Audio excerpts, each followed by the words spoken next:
In this video, I will show you how to set a sleep timer on Spotify. Okay, first of all, let's open Spotify. Now from here, click on your song. Now on bottom right corner, as you can see, there's a clock icon. Click on it and select the desired time you want to send. For example, I want to set my sleep timer for 10 minutes. Now that's it. Your sleep timer is set.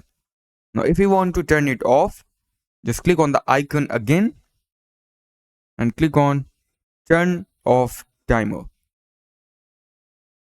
Your sleep timer is turned off. So that's it for the video. That's how you can set a sleep timer on Spotify.